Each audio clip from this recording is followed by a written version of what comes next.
Bonsoir à toutes et à tous. Bienvenue pour cette dernière soirée donc de la semaine de la sensibilité, cette belle semaine qui donc touche à sa fin et que l'on clôture en beauté avec ce programme surprise que nous avons concocté, Christine et moi. Bonsoir à tous. Sensibles, plus sensibles, très sensibles, moins sensibles, à tout le monde.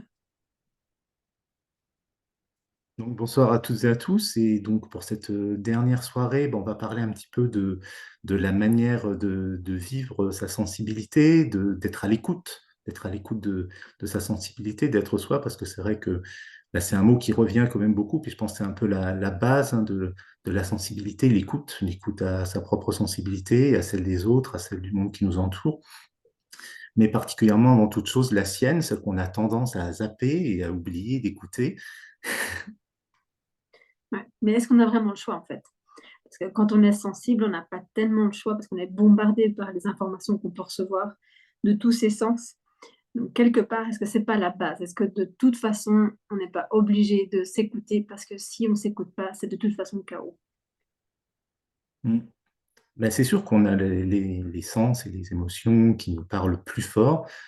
Et c'est vrai que donc la logique voudrait que ça soit, qu'on n'ait pas le choix, qu'on soit beaucoup plus porté à nous écouter, que ça soit plus facile.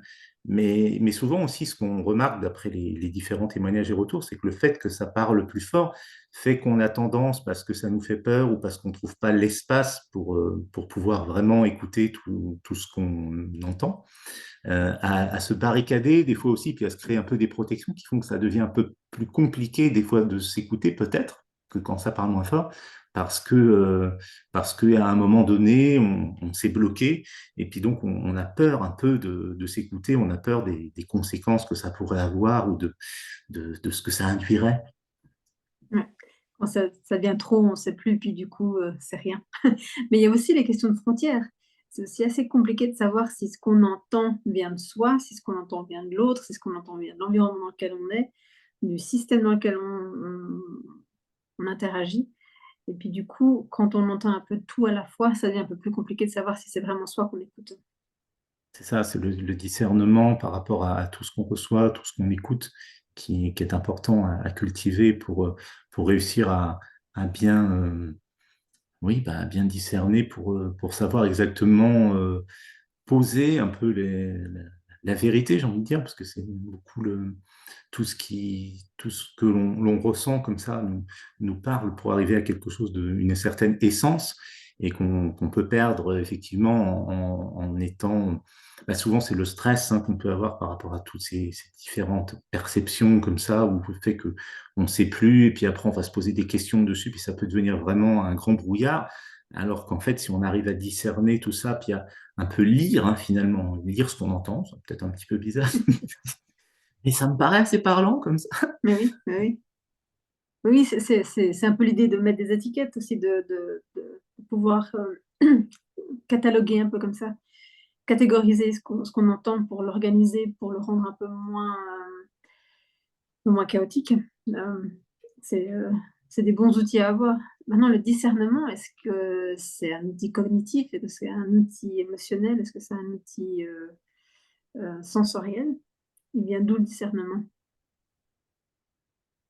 Ah, ça, je, je sais pas. C'est vrai que c'est une bonne question. Moi, c'est vrai que j'arrive à avoir souvent le ressenti d'une certaine justesse comme ça dans la façon d'être au monde, façon d'être tout simplement. Mais c'est vrai que je ne saurais pas vraiment expliquer d'où ça peut venir, ça. J'aime bien ton geste comme ça. C'est un peu comme s'il y avait une espèce de balance et puis oups, tout à coup, Oui, hop, mais on je le arrive, on sens est là. vraiment comme ça. C'est vraiment, oui. Certaines que comme c'était une fréquence radio aussi, que voilà, on réglait comme Ouais. ça minutieusement et puis qu'on trouvait un endroit où c'était aligné, où on se sentait bien, on se sentait équilibré, juste. Ouais. Ça me rappelle beaucoup les expressions que je vois chez des personnes avec une autre sensibilité que je peux voir dans mon travail. Euh, c'est euh, c'est l'idée de chercher le mot juste jusqu'à ce qu'il soit juste. Puis quand on a le mot juste, c'est un tel soulagement. Et puis on voit tellement tout le corps qui se relâche. C'est ça. Et puis ouais, j'imagine bien cette balance-là qui puisse être un outil pour la personne sensible pour, euh, pour se sentir respectée dans son expérience. Oui, Après, est-ce que ça veut dire que plus on s'écoute, moins on écoute les autres?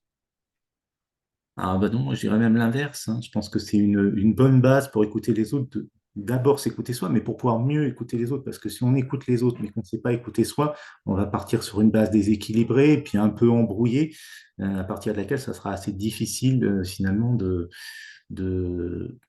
oui, tout simplement de respecter l'ensemble. Quand on enfin, quand on ne s'écoute pas bien ou qu'on se respecte pas bien, on crée une base vraiment très fragile qui peut amener après différents déséquilibres et Ça c'est pense à un difficile. orchestre, tu te dis si tu amènes ton instrument sans avoir pratiqué avant, ça n'a pas tellement de sens, puis c'est pas tellement harmonieux. Ça me paraît assez logique. Maintenant, est-ce que mon expérience de ma sensibilité me permet de comprendre la sensibilité de l'autre?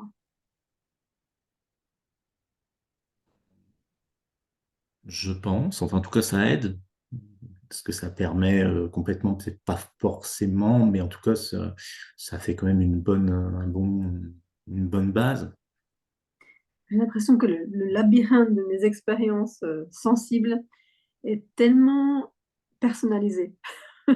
J'ai l'impression que, je sais pas, je bois un café, ça me fait penser à mon voyage, je sais pas où, sur cette terrasse. J'ai l'impression que tout est tellement coloré, mes expériences, des saveurs que j'ai pu vivre ou je sens que c'est tellement unique que j'aurais de la peine à projeter ça sur l'autre. Et après ça me pousse à demander tout le temps à l'autre comment il sent et puis d'aller, hem, c'est pas l'idée de confronter, hein, mais c'est vraiment l'idée de partager mon expérience avec celle de l'autre. Puis dire: «Moi, je vis ça comme ça et toi, comment est-ce que tu le vis?» De créer cet espace de partage qui est pas mon monde, qui est pas entièrement le monde de l'autre, mais qui est quelque chose qu'on construit ensemble. C'est ça, c'est important parce qu'on a trop tendance à projeter l'autre comme s'il était pareil que nous, comme s'il ressentait ou vivait les choses pareil que nous, ou alors au contraire à croire qu'on est complètement différent et que l'autre il vit et il ressent les choses de manière totalement différente et qu'il ne pourra pas y avoir de compréhension possible. Alors que si, oui, si on lui demande, bah, comme tu fais, ça c'est génial parce qu'on crée cet espace de rencontre, de connexion, de co-création où on peut échanger, oui, pas confronter, comme tu dis, mais avoir un écho et puis qui aille plus loin. Donc, même parce que peut-être qu'à partir de cet écho et de ce qu'on reçoit de l'autre, bah, ça peut peut-être créer un petit peu quelque chose, enfin créer, bah, je ne sais pas si on peut vraiment parler de créer, on était sur la co-création, donc j'étais porté à dire ce mot créer, mais en tout cas à peut-être ressentir quelque chose ou être réceptif à quelque chose que avant d'entendre l'expérience de l'autre, on n'était pas forcément réceptif. Ça peut ajouter en tout cas quelque chose. Après, ça demande une certaine sécurité. Ça veut Tout à dire fait. Bah, que c'est pour ça qui est pouvoir, important dans la base de bien s'écouter soi aussi, c'est de pouvoir avoir une base qui permet une sécurité, et non seulement s'écouter, mais s'écouter avec bienveillance. J'allais dire, c'est un peu plus que ça le mot que je cherchais, mais avec vraiment, oui, avec amour, hein, tout simplement, je crois, hein, c'est le mot. C'est celui que je ouais, cherche. ouais, ouais, parce que ces espaces de partage, moi je trouve qu'ils sont toujours nécessaires, qu'ils sont toujours, bons à prendre. En même temps, ça demande quand même d'être dans un contexte qui est pas forcément bienveillant, mais qui est au moins pas toxique. Mmh. Après, je pense pas que la sensibilité, c'est une vulnérabilité. Enfin, je pense pas que c'est en tout cas, c'est pas une faiblesse. Hem, il me semble que je suis autant vulnérable quand je dis comment je me sens que quand je donne une opinion. C'est il me semble que ça je suis pas plus, dévoilée parce que c'est, subjectif, une émotion subjective et que c'est pas une pensée construite et avec une source et des ouvrages de référence, mais après ça, c'est mon expérience. Ben, je pense qu'en tout cas, il devrait y avoir plus de confiance à exprimer son ressenti, parce que le ressenti, il est, si on l'exprime tel qu'on le ressent, c'est une vérité, alors que même si c'est étayé par un ouvrage de référence, quand on exprime une opinion, c'est quand même toujours un petit peu sujet à, enfin, je sais pas, il peut y avoir eu des révisions depuis cet ouvrage ou des choses enfin, ça me paraît quelque chose d'évolutif, donc enfin, ça dépend de quoi on parle, mais si on parle d'une vérité qu'on peut trouver assez absolue comme ça, Et finalement, enfin, il peut y avoir des choses qui font qu'elle peut devenir contestable, même si elle était très vraie à un moment. Et donc, en tout cas, c'est quelque chose qui me paraît un peu moins une vérité vraiment que si on dit vraiment ce qu'on ressent à ce moment-là, bah oui, c'est comme ça. On laisse C'est juste non parler. négociable. C'est ça, c'est comme ça. Ça n'a pas forcément une explication vraiment très qu'on peut présenter de façon très argumentée, mais en tout cas, elle est et c'est comme ça. Ce qui me, ce qui me fait connecter ça avec un autre sujet qui est important aussi, c'est justement prendre sa place. Et si c'est pas négociable, si ce que je ressens est ma vérité, et si je me sens en sécurité pour la partager, est-ce que c'est ma manière à moi de prendre ma place?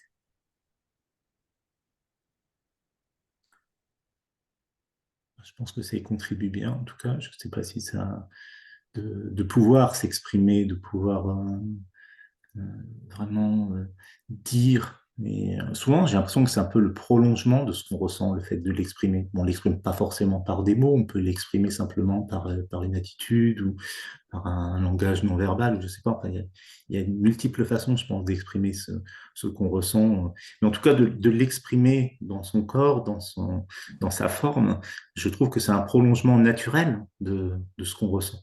Donc effectivement, même, tu vois, j'ai parlé de physiquement, de prendre une attitude, de dire des mots. Donc il y a une notion vraiment de prendre sa place, enfin oui, oui, d'aller, de se laisser. J'aurais pas le bon mot là, je pense, mais c'est comme si s'exprimer, j'allais dire, mais ça redit un petit peu le même mot. C'est pas celui-là que je cherchais. Mais en tout cas, il y a vraiment quelque chose qui est de l'ordre d'exister pleinement. Et donc, oui, de prendre sa place, sans doute. Après, suivant les contextes, il peut y avoir différentes façons, différentes choses. Peut-être que c'est pas toujours suffisant de juste exprimer ce qu'on ressent, mais c'est déjà quelque chose qui est assez fondamental et où on fait une bonne partie du chemin, il me semble. Bah, c'est juste. Parce que quand j'ai une expérience qui me procure beaucoup de sensations intenses, ben, je me sens presque habitée par l'expérience. Et puis, je peux la contenir, puis elle est pour moi, puis je la vis.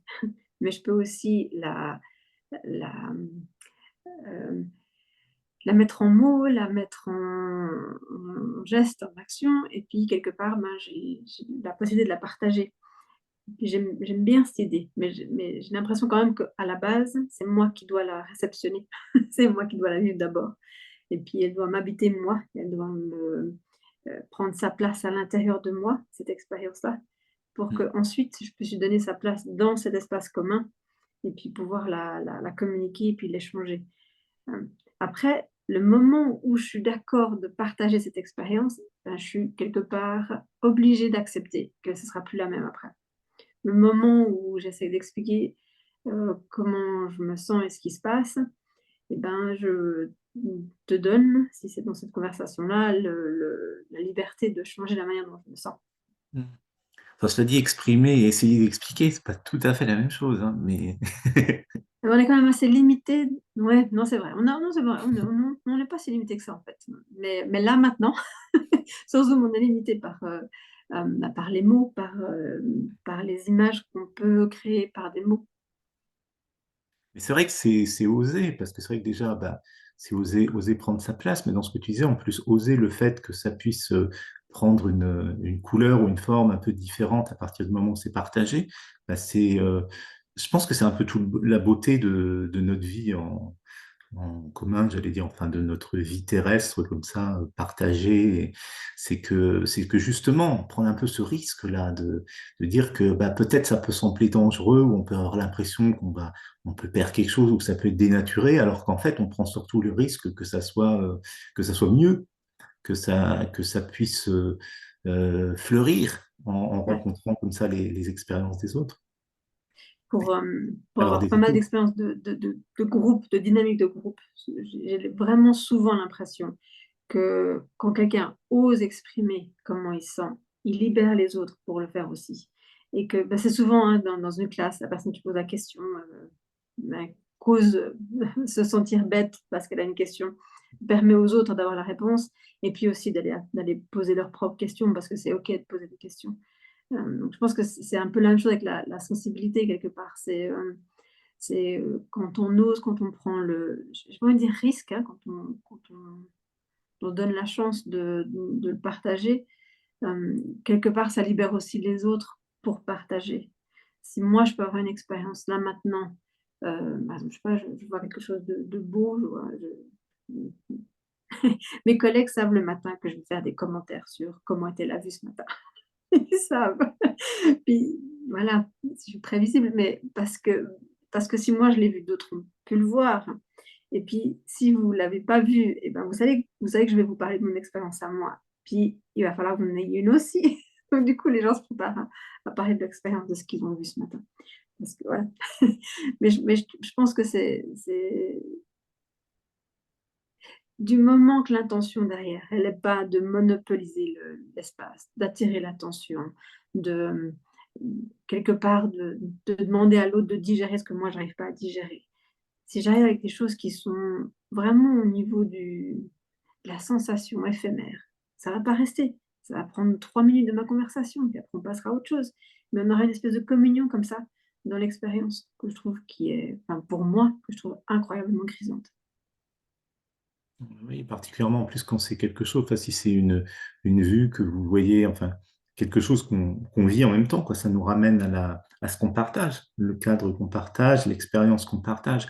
C'est magnifique de pouvoir exprimer ça, de sortir un peu des projections ou de la non-connexion, je veux dire, à ce qui nous entoure, ou tout ça, si on vit un peu dans sa bulle, ça nous ramène à cet espace partagé, ces sensations, et puis ça nous ramène à ce qui nous relie. Et puis ça fait ressortir à la fois, parce qui est toujours très intéressant, ça fait ressortir à la fois nos ressemblances et nos différences, enfin, en tout cas nos différences un peu de percevoir les choses, mais qui ne sont pas des différences fondamentales, où si on a beaucoup de choses où on se retrouve et où on s'enrichit de se partager, de s'expérimenter. Et c'est vrai qu'il y a toujours un côté, toujours un peu oui, enfin, on décomplexe des fois les personnes à oser s'exprimer, enfin, dans des cadres où, par exemple, personne n'ose s'exprimer et tout le monde attend que ça soit l'autre qui le fasse et puis dire, ah bah non, dans ce contexte-là, vraiment, c'est pas la peine, on peut pas s'exprimer.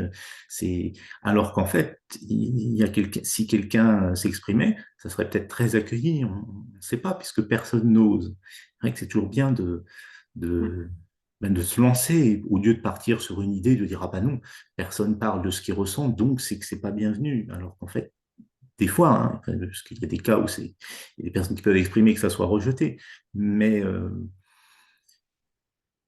effectivement, comme tu disais, est-ce qu'on a le choix aussi et puis peut-être que c'est rejeté parce qu'il y a une seule personne, donc voilà, ça trouble un peu un certain ordre qui rassurait le fait que personne s'exprime. Alors quand il y a une seule personne, peut-être des fois c'est dérangeant, mais si il y a d'autres personnes qui suivent cet élan et qui expriment à leur tour, bah, ça peut peut-être changer la donne et ça peut peut-être changer Ça me fait penser à ces dessins qu'on voit où il y a une personne qui arrive avec un cœur ou avec un sourire dans un milieu où tout le monde fait la tronche, où tout le monde est gris. Et puis petit à petit, un par un, bah, ça se communique. Au départ, la première personne, enfin, quand elle arrive toute seule, elle ne répand pas, enfin, sa façon d'être tout de suite au groupe. On a un peu de rejet, elle fait une personne, mais après cette personne en fait deux, et puis ça progresse petit à petit. Je me souviens, je devais avoir 13 ou 14 ans, il y avait une nouvelle qui arrivait à l'école. Je me souviens vraiment bien, parce on était une classe qui avait déjà plein d'habitudes, puis c'était très clivé, mais tout le monde connaissait un petit peu les règles implicites. Et puis, je me souviens qu'elle débarquait et puis qu'elle a suivi aucune règle et que du coup, plus aucune règle fonctionnait. Et c'était absolument génial. Et elle ne le sait probablement pas, elle ne le saura jamais, mais le simple fait qu'elle parle à tout le monde parce qu'elle connaissait personne. Ça fait que bah, du coup, on ne pouvait plus rester dans ces règles implicites. Le fait qu'elle pose des questions en classe et puis que parce qu'elle n'avait pas tout le matériel et qu'elle n'avait pas vu les mêmes choses et qu'elle voulait faire des connexions, ça a permis à tout le monde de revoir certaines choses et puis de se poser plein de questions. Et puis, bah, surtout socialement, hein, ça avait vraiment tout changé. Et puis, c'était drôlement bienvenu. Et je me dis, euh, elle n'a pas eu l'intention de le faire, elle l'a fait. Moi, ce que je souhaite, c'est à chaque personne dans sa sensibilité, quand elle s'exprime, d'avoir cet effet-là. En fait, ce soit tellement évident d'être qui on est que la question se pose pas si on va chambouler les choses ou pas. C'est Elles ont ça. aucune raison de rester les mêmes de toute façon. Mais là, j'aime bien dans l'exemple, c'est l'innocence, la spontanéité. Ça, c'est toujours, enfin, c'est souvent ce qui peut faire tomber comme ça des barrières ou des systèmes comme ça qui est très répressif ou très bien réglé, trop ordonné. Mais effectivement, quand c'est une évidence et qu'on le fait très naturellement, bah ça se propage, je pense assez facilement, ça inspire assez facilement, de même l'inverse, hein. Enfin, quand il arrive un système, par exemple, qui est trop strict ou rigide ou tout ça, bah, on voit que c'est comme ça, donc on peut se plier à ça, puis se dire, bon, faut s'adapter, et puis du coup, bah, ça se propage, et ça peut se propager aussi facilement dans l'autre sens, et je pense encore mieux, parce que là, il y a un côté naturel qui va revenir, où ça peut se propager toujours plus rapidement et plus facilement, parce que c'est là où on tend naturellement. Et puis, on a tous envie d'être bien et de pouvoir exprimer sa sensibilité. Tout le monde se plaint du monde pas assez sensible et tout ça, alors que bah, amenons notre pierre à l'édifice, comme ça, en toute Mais c'est ça. spontanéité, C'est c'est vraiment pour c'est changer vraiment les une choses avec notre façon d'être. c'est vraiment une observation que j'ai eue dans l'enquête, hein, c'est de me dire: «Mais tout le monde demande plus». Tout le monde demande mieux, tout le monde demande plus, que ce soit les cadres, que ce soit les employés. Après, ce qui est intéressant, c'est que si et les cadres et les employés le demandent, qui ne le veut pas? Puis on se rend compte que c'est un système qui est comme ça. C'est pas quelqu'un, c'est pas cette personne qui veut pas que je m'exprime. C'est pas ce groupe de personnes qui veulent pas que je démontre ma sensibilité. C'est pour ça que je trouve que c'est plutôt qu'une contagion, je pense que c'est une libération. Je pense qu'on a tous ça en soi, on a tous un certain degré de sensibilité et qui fait que, bah, il faut que une fois que quelqu'un se permet de l'exprimer, bah, le système ne va pas se défendre, il n'existe pas. Et du moment que ça libère d'autres personnes pour pour exprimer leur sensibilité, je pense que la libération elle se fait toute seule. Après de l'extérieur, ça peut s'observer comme une contagion, mais je pense pas que ma sensibilité elle est contagieuse parce qu'elle est justement tellement personnelle. Je peux pas imposer ma sensibilité aux autres. Ah, mais le fait qu'elle soit personnelle, justement, elle touche la fibre personnelle de chacune et chacun, hein, donc c'est en ce sens qu'elle peut comme ça faire des émules. Mais c'est vrai que ce poids que l'on donne aux sociétés, enfin ça peut être la société dans son ensemble, aux sociétés, c'est toujours assez incroyable parce qu'effectivement on croit que on doit se plier ou qu'on doit s'adapter à quelque chose comme ça, mais quelque chose qui finalement est un peu la projection que chacun en a, puisque comme tu dis, elle n'a pas d'existence propre et il est fort possible que les personnes, même qui sont tout en haut, qui sont soi-disant décideuses de ces sociétés ou de cette société, elles ne veulent pas non plus, elles ont l'impression aussi de subir et d'avoir dû s'adapter à cette société, puis particulièrement si ça fait beaucoup d'années que c'est comme ça, bah, il y a une espèce de schéma qui se met en place, mais où sont devenus absents tout ce qui faisait qu'au départ, ce schéma avait été fait comme ça. Donc, il n'y a plus de raison de le maintenir comme ça, mais c'est juste parce qu'on pense que c'est comme ça que ça le reste. C'est ça. C'est ça. Et ça, c'est au-delà de la sensibilité. Je pense que la personne qui est sensible va se heurter à ça. Parce que justement, il n'y a plus de cohérence, il y a plus de raison. Donc, du coup, il y a juste une espèce un espèce de rejet qu'on va ressentir. Parce que justement, il n'y a pas de sens. C'est pas authentique. Hum, mais je pense pas que c'est un problème chez la personne sensible. Je pense que c'est la personne sensible qui va détecter ça et qui va le ressentir plus fortement parce que justement, c'est pas congruent, parce que c'est pas aligné. C'est ça, oui, bah, juste le ressentir plus fortement, en être impacté, en tout cas de façon plus directe. La personne moins sensible peut peut-être aussi le ressentir de manière très...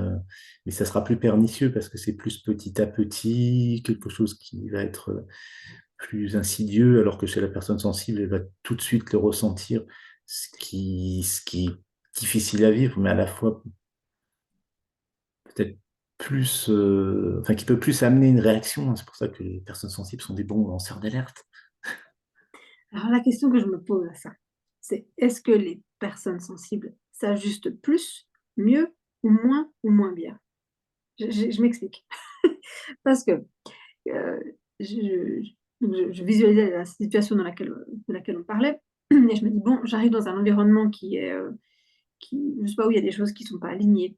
Alors je vais le sentir tout de suite, je vais sentir la tension et puis je vais être dérangée rapidement. Mais est-ce que parce que je suis sensible, avec mon empathie, l'envie de comprendre l'autre, de pas déranger, de faire en sorte que tout le monde soit bien, que tout se passe bien, du coup, je vais me suradapter, m'adapter plus que quelqu'un d'autre le ferait. Donc peut-être réagir plus rapidement, mais partager plus longtemps après.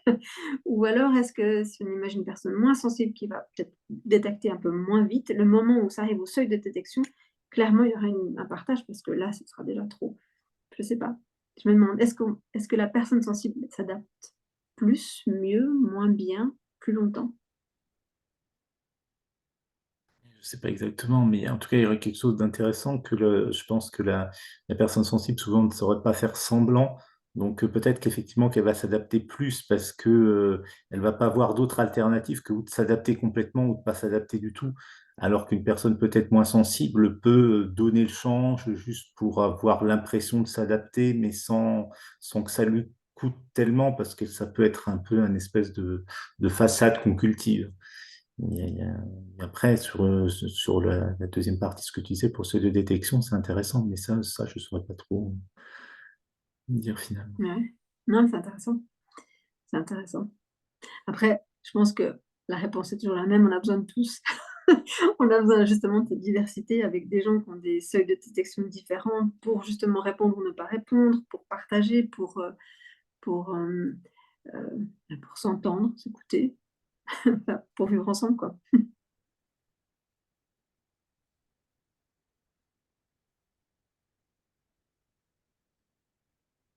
Ce côté du ensemble, je pense que c'est important parce que on a quand même trop facilement, enfin, en plus enfin, sur le côté, puis je pense que c'est un peu normal aussi parce que, bah oui, enfin, bon, ce qui est un peu regrettable, c'est qu'il y a toujours un peu la peur de ce qu'on ne comprend pas comme ça, donc le vivre ensemble, des fois, c'est un petit peu difficile pour certaines personnes hautement sensibles ou pour des personnes moins sensibles aussi par rapport aux autres dans les deux cas, c'est qu'il y a un peu une incompréhension qui fait qu'on se dit ah bah oui, mais non, c'est difficile avec les personnes hautement sensibles, ou alors au contraire, c'est difficile avec les personnes moins sensibles. Mais parce que justement, je pense que cette peur, c'est parce qu'on ne connaît pas, mais parce qu'on n'ose pas finalement écouter mm, l'autre. Mais après, en repartant tout à l'heure de ce qu'on disait sur la base d'une écoute de soi, mais il y a tellement un enrichissement parce qu'on parle beaucoup de la richesse des personnes sensibles, mais c'est aussi une richesse d'avoir des personnes qui le sont moins, effectivement, pour pouvoir bah, réagir autrement à d'autres choses et puis pour pouvoir faire d'autres choses. Donc, on a besoin dans le monde d'être chacun, enfin, enfin, oui, comme tu disais, on est riche de la diversité des seuils de sensibilité. Il n'y a pas des mieux, des moins bien. Il y a des plus intenses et des moins intenses, mais il n'y a pas de mieux et de moins bien. Puis c'est la même chose vécue plus ou moins intensément. Ça Oui, change pas la nature de la chose. tout à fait. Je sais pas, j'imagine, je sais pas, je fais un gâteau, ben, c'est le même gâteau que tout le monde goûte. Après, que qu'on le vive plus ou moins intensément, ça change rien à la recette et puis au résultat. Quand c'est brûlé, c'est brûlé. Mais oui, non, c'est moi je trouve intéressant. C'est, l'interdépendance en fait. C'est que Oui, bah oui. même si moi je m'écoute et puis que je vis mon expérience entièrement, est-ce qu'elle est vraiment entièrement vécue si elle n'est pas partagée? Après, je sais pas. Ah bah oui, moi j'aurais l'impression que non, parce que c'est si on est sur Terre, bah, comme ça, avec ben voilà, en tant que au milieu d'autres personnes, en faisant partie de toute une planète et de tout un monde, c'est tout un univers, bah, c'est pour partager. Sinon, si c'est juste pour vivre comme dans son propre rêve ou dans sa bulle comme ça me paraît pas avoir grand intérêt, puis ça me paraît être un peu gâcher le merveilleux cadeau de la vie ce miracle permanent qui permet toutes ces interactions, toutes ces choses Avec qui nous enrichissent. avec curiosité et émerveillement. Je dis ça parce qu'on a parlé de beaucoup de sujets, hein, pendant cette semaine et puis on parle de la sensibilité dans beaucoup d'environnements Et puis il y en a qui sont un petit peu plus explosifs que d'autres. Il y en a qui sont un peu plus complexes, que d'autres. Et puis je pense que c'est vraiment dans l'idée de se découvrir. Ce que je vois avec mes 3 enfants, c'est qu'en fait, ils se rendent pas forcément compte que moi, je suis peut-être pas une enfant, mais je grandis aussi. Mais ils ont l'impression que je suis une personne qui reste la même. Et puis, ils s'attendent pas à ce que je change. Et puis, par contre, c'est tout à fait normal qu'eux sont pas du tout les mêmes du jour au lendemain. Je trouve ça intéressant comme dynamique parce que moi, je les découvre tous les jours, puis ils changent tous les jours. Et puis, eux, ils ont pas forcément l'impression de me découvrir parce qu'ils ont l'impression que je vais pas changer. Mais en fait, on a de l'influence les uns sur les autres, hein. Si on peut approcher toutes ces situations un peu complexes en se disant: «Mais en fait, je me connais pas encore parce que je suis encore pas celle de demain et puis toi, je te connais pas encore parce que je sais pas encore ce que tu vas dire et puis tu peux me surprendre». Je trouve que c'est assez intéressant. Ça, j'aime beaucoup l'aspect surprise, hein, de la vie. L'aspect, se laisser et puis être ouvert à la surprise, se laisser cueillir. J'aime beaucoup cette expression-là, se laisser cueillir comme ça par le moment, par la vie, par les interactions, par les rencontres. C'est quelque chose qui, heu ouais, alors, certains ils vont dire: «Bah, c'est pas rassurant, on va avoir un peu peur comme ça des surprises», mais c'est encore toujours pareil, c'est cette chose que l'on redoute, mais qui bien souvent, au contraire, peut amener le plus, enfin ce qui fait vraiment la valeur et ou l'intensité Mais quelle est de l'alternative? l'expérience. Ah oui, mais ça j'aime beaucoup que tu vois toujours les choses, aussi claires, aussi droites comme ça en disant: «Bah». Mais Cette sincèrement, je vois acceptation et puis se dire: «Bah oui, on est comme ça, voilà, on vit». je vois honnêtement pas d'alternative. Hem, ou alors d'essayer de revivre le même jour chaque jour pour ne pas être surpris. Déjà, j'ai pas tellement envie, hein, j'ai jamais eu un jour parfait, j'ai eu envie d'avoir encore et encore. Hem, donc ça peut être que de la surprise. Puis si c'est de la surprise, autant l'accueillir. Puis si je l'accueille, autant la vivre pleinement. Puis c'est ça aussi, nos émotions, nos sensations, elles sont temporaires. Autant elles peuvent être incroyablement intenses, dans 2 heures, ce sera autre chose, hein.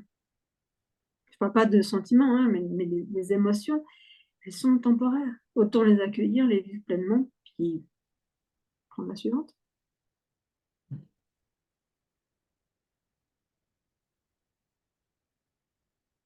C'est souvent quelque chose de très positif à se rappeler, ça, quand on a une émotion, bah, qui paraît, enfin, que l'on vit de façon négative ou qui nous semble très envahissante comme ça, se rappeler que c'est pas la fin du monde, c'est Mmh. quelque chose de temporaire et puis, voilà, on va juste, si on combat en plus, on va au contraire la rendre, on peut la rendre plus terrible, encore plus envahissante, encore plus éprouvante, alors que voilà, si on l'accueille, bah, ça peut peut-être être un moment assez désagréable, le temps de voilà, de la vivre pleinement, mais c'est temporaire et puis si elle est vécue et accueillie, elle nous permet après de passer à autre chose. D'un moment où on sera libéré du poids de cette émotion qui veut s'exprimer. Je voulais aller trop vite dans la phrase. Cette émotion qui voulait s'exprimer et qui demandait vraiment, enfin, dont on avait besoin qu'elle s'exprime et ne pas la rejeter en sachant qu'après on va plus être qu'une lutte contre cette émotion-là, donc qui va faire bien plus de dégâts à long terme que si on l'avait laissé s'exprimer, quand elle est montée. J'aurais tendance à penser que c'est l'histoire qu'on se raconte de l'émotion qu'on vit qui fait le plus grand dégât. Je m'explique. Si, si je me sens submergée par, je sais pas, un sentiment de détresse, ça j'aime pas du tout. J'aime pas du tout. Et puis, bon, si je l'accueille en me disant: «Bon, là maintenant, ouais, je me sens en détresse, j'ai pas les solutions, je comprends pas tout, je me sens débordée, je sais pas». Puis je me dis: «Bon, bah, dans 2 heures, je vais ressentir autre chose, c'est juste une émotion». Là, c'est bon, je le vis pleinement, puis après je passerai à autre chose, j'aurai un appel, il y aura un truc, je me serai inspirée par quelque chose, je sais pas, quelque chose va se passer, forcément. Par contre, si je me dis: «Ah, mais ça me rappelle la dernière fois où je me suis sentie comme ça, mmh». Puis après je commence à connecter les histoires, enfin les deux émotions que je me dis. Ah, je commence après à en faire un mythe. Ah mais oui, mais c'est à chaque fois que, alors tu, hein, mhm. Et après je commence à en faire une croyance en me disant, ah non, mais en fait, toi, tu es. Ah mais non. Puis là, tout à coup, je me suis associée avec une émotion qui était juste là, comme ça, pour être là, pour être vécue pendant 2 heures. Ouais. Et puis, je dis ça, hein, je vais m'écouter souvent, hein, parce que parce que j'en ai besoin aussi. Mais je pense que c'est ça. C'est c'est si on vit pleinement, authentiquement, sincèrement l'émotion qui nous habite, ben, on n'a pas envie de se raconter l'histoire. On a juste envie d'être là avec et puis de le vivre. Puis oublier, essayer de pas même les belles histoires, hein, on a aussi tendance à faire ça. Une grande joie, 2 grandes joies, 3 grandes joies. «Ouh, je suis joyeux. Ah, ma vie est magnifique». OK, c'est génial. Mais alors qu'est-ce qu'on fait de l'expérience de demain qui va être un peu plus compliquée? Ça remet en question le fait que j'ai une vie magnifique? Mince. Par contre, si je peux vivre mes moments comme ça, séparément, les accueillir comme des moments, sans essayer de les connecter, de leur raconter, d'expliquer, sans avoir cette voix off comme ça qui essaie de tout expliquer, de tout donner un sens. C'est ça, ouais. Hem, On se fait du mal souvent à se faire je sais pas comment on peut dire, mais oui, se raconter une histoire comme ça en fonction de différents points et puis dire, bah oui, alors je suis comme ça, bah oui, alors j'ai là. Alors que on est beaucoup plus libre et je pense qu'il y a beaucoup plus de possibles, surtout que ce qu'on peut imaginer quand on se raconte des histoires comme ça. On perd de vue on est connecté à toutes sortes de choses, qu'on peut toujours être surpris, qu'il y a toujours plein de possibles, de choses auxquelles on ne pensait pas du tout, qui vont bien au-delà d'une histoire qui se raconte et qui peut nous aliéner ou nous enfermer si on se la raconte vraiment tout le temps et qu'on s'identifie vraiment à elle. on arriverait presque à me dire: «On n'est pas assez surpris». C'est pas qu'on l'est trop, c'est qu'on n'est pas assez surpris. Je pense qu'on n'a pas assez de choses qui nous rappellent que je pense que quand les choses sont désagréables, pénibles, difficiles ou tragiques, je pense qu'on se rend rapidement compte qu'on ne contrôle pas tout et puis qu'on peut être surpris. Je pense qu'on n'a pas assez la fibre ou l'étincelle pour remarquer quand c'est dans l'autre sens. Quand, quand quelqu'un était gentil, qu'il avait aucune raison de l'être, quand les choses se sont bien passées alors qu'elles auraient pu se passer mal, pas obligé de gagner au loto, hein, pour avoir ce sentiment-là, mais qu'il y ait des belles surprises comme ça. Je pense que si on s'entraîne pas à regarder ça aussi, justement, si on s'attend pas à ce que je m'attends pas à ce que ma journée de demain soit celle que j'ai planifiée. Si je suis OK pour qu'il y ait des imprévus, des choses, je ne sais pas comment ça va se passer, mais on verra bien. Si je laisse pas cette marge-là, quelque part, je me donne pas la possibilité aussi de vivre ces belles surprises. Moi, j'ai l'impression que les mauvaises, elles m'arrivent. J'ai pas demandé, elles vont m'arriver. La seule manière de faire en sorte que ma vie, elle soit juste, quelque part fair, je sais pas, que quelque part une espèce de justice, c'est de me dire qu'il y a aussi des moments comme ça d'émerveillement, qu'il y a aussi des moments de surprise et de joie. Puis plus je peux en avoir et puis plus ça me réconcilie un petit peu avec la vie. La capacité à s'émerveiller. Pour quelqu'un qui a une haute sensibilité et qui la vit de manière accueillie, c'est enfin, c'est quelque chose qui peut vivre et répandre, et c'est un peu, je trouve, la façon juste, j'allais dire, d'être au monde, cette capacité de s'émerveiller de la vie, parce que c'est vrai que souvent, quand on se plaint de choses ou tout ça, mais on oublie tous les petits miracles du quotidien qu'on peut tenir pour acquis, mais qui en reste quand même des miracles un peu inexplicables à nos intellects et qui peuvent mériter souvent de l'émerveillement. Il ne s'agit pas de tout peindre en rose, forcément, tout ce que l'on vit, hein. Il y a des choses, on dit, bah, si on les vit d'une certaine façon, et on ne peut pas se forcer à les vivre positivement forcément. Mais enfin, il y a plein de raisons de s'émerveiller dans le monde. Et c'est vrai que plus on se connecte à ça, en général, bah, plus on s'attire après de nouvelles raisons encore plus fortes de s'émerveiller. Mmh. Ouais, ouais, je prends un exemple tout bête, hein. Si je loupe mon train, je vais trouver tout à fait légitime d'être frustrée, énervée, agacée pour la journée. Peut-être pas pour la journée, mais ces sentiments-là, ils vont être tout à fait légitimes. Mais je rentre dans un train, le train part à l'heure, mais je vais pas célébrer. C'est pas du tout proportionnel. C'est complètement fou. Ça n'a pas de sens. Et pourquoi l'événement négatif va légitimer que je puisse aller dans ces émotions-là? Et puis le reste, bah non, je vais juste me dire que c'est normal. Bah non, c'est pas normal, c'est extraordinaire, c'est exceptionnel, c'est fantastique. Après, pas besoin d'être euphorique pour toute la journée, mais, mais de pouvoir remarquer ces choses-là aussi. Dans un monde où tout est possible, eh ben, il s'est passé ça. Bah, c'est pas mal.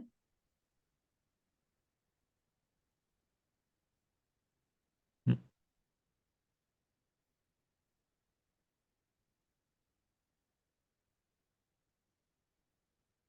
C'est un petit peu l'idée de l'observatoire aussi, hein, c'est de célébrer sa sensibilité. Et je pense que ben, c'était aussi le but de la semaine, c'est d'être dans cette optique-là de pouvoir, euh, comme tu disais, hein, c'est pas les lunettes roses, c'est pas se convaincre qu'en fait c'est bien, c'est pas nous contre les autres, mais c'est de se dire, mais en fait, déjà on n'a pas d'alternative, hein. On est comme on est, et puis on va réagir de toute façon. Donc si on va réagir de toute façon, autant qu'on l'accueille, si on l'accueille, autant qu'on en fasse quelque chose, et puis, autant qu'on vive cette intensité-là, qu'on ne s'empêche pas de la partager, euh, et puis de vivre ces moments ensemble.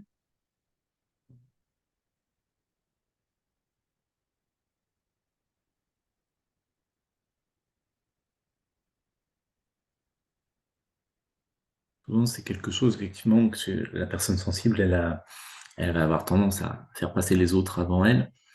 Alors, ça peut être encore plus marqué pour les personnes qui ont des enfants, vraiment faire passer leurs enfants avant.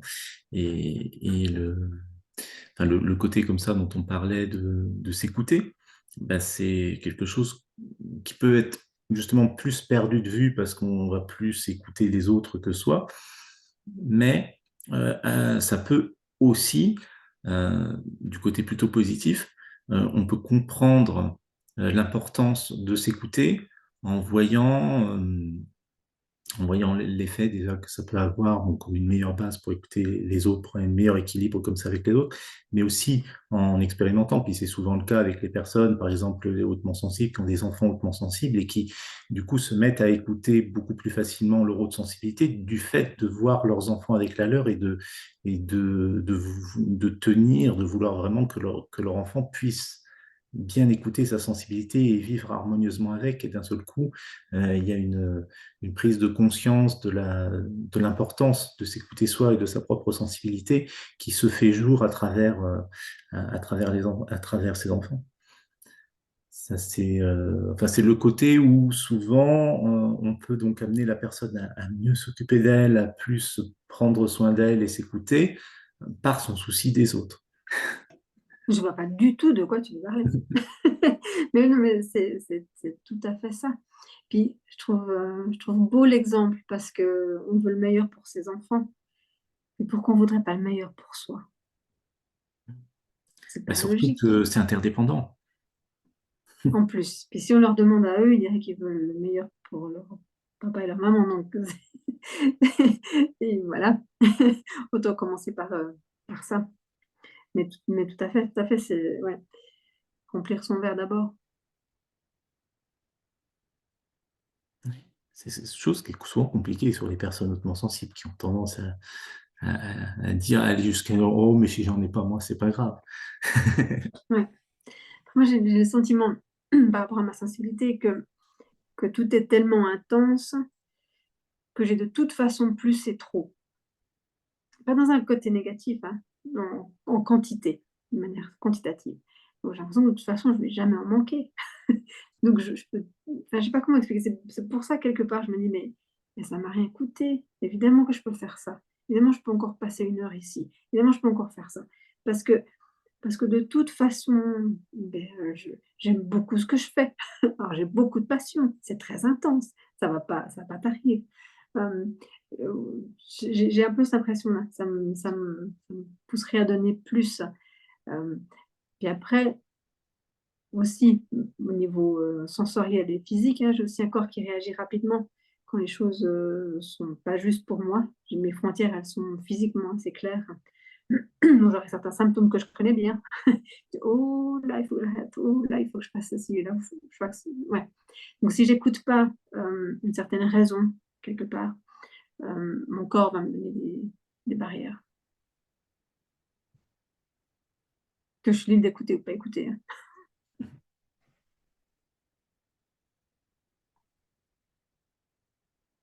Mais bon, la chance là aussi de l'autre sensibilité, c'est que oui, le corps va parler plus fort, on aura plus de difficultés à zapper les messages Ouais. que si on est moins, que si on a des seuils de perception plus hauts. Mhm. On en revient à s'écouter. Et plus on s'écoute, quelque part, plus on peut être à l'écoute des autres et puis on peut avoir ce discernement justement de savoir si ça nous appartient à nous ou aux autres ou à la situation dans laquelle on est pour vivre pleinement et puis dans l'émerveillement, ce qui nous entoure.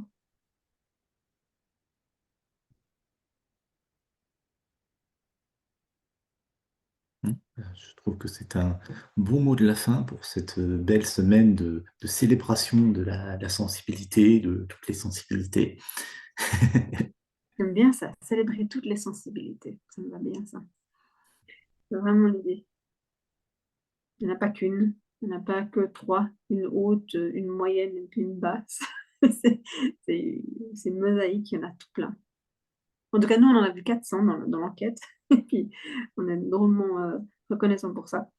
Et puis, euh, et puis, cette semaine, on a pu parler de beaucoup de sujets différents dans des domaines différents. Donc, c'est de voir que la sensibilité, c'est pas juste un truc à soi, mais c'est vraiment dans toutes les sphères de la vie. Oui, c'est pas compartimenté. Et c'est ça aussi des fois qui peut rendre la, la chose assez difficile à vivre. C'est pour les personnes qui pensent que c'est accepté dans tel domaine, mais pas dans l'autre et tout. Et puis après, ça peut devenir très, très difficile à vivre et puis exacerber différents inconforts vis-à-vis de sa sensibilité. Alors, on se dit à l'année prochaine. Et oui, bah merci à toutes et à tous de nous avoir suivis lors de cette semaine, ou en ligne, ou pour certaines et certains en présentiel à Paris avant-hier et hier. Et on se dit donc à l'année prochaine. Mais bon, on se retrouvera d'ici là hein, pour différentes autres choses, hein, notamment des enquêtes. Bah, vous pouvez nous suivre de toute façon sur les réseaux sociaux, sur cette chaîne YouTube, sur le site avec différentes actualités, différentes je ne sais pas encore exactement ce qu'il y aura dans l'année, mais il y aura sans doute pas mal de choses, d'événements, de documents, tout ça. Enfin bon, voilà, on vous tiendra au courant. Et ben, on vous remercie. Ben, on était très émus d'être avec vous durant toute cette semaine. Hein, je vais dire ce week-end, oui, ce week-end, mais pas seulement. Hein, c'est depuis le week-end dernier. Et puis, donc à l'année prochaine pour une autre semaine de la sensibilité avec encore de nouvelles sensibilités. Merci.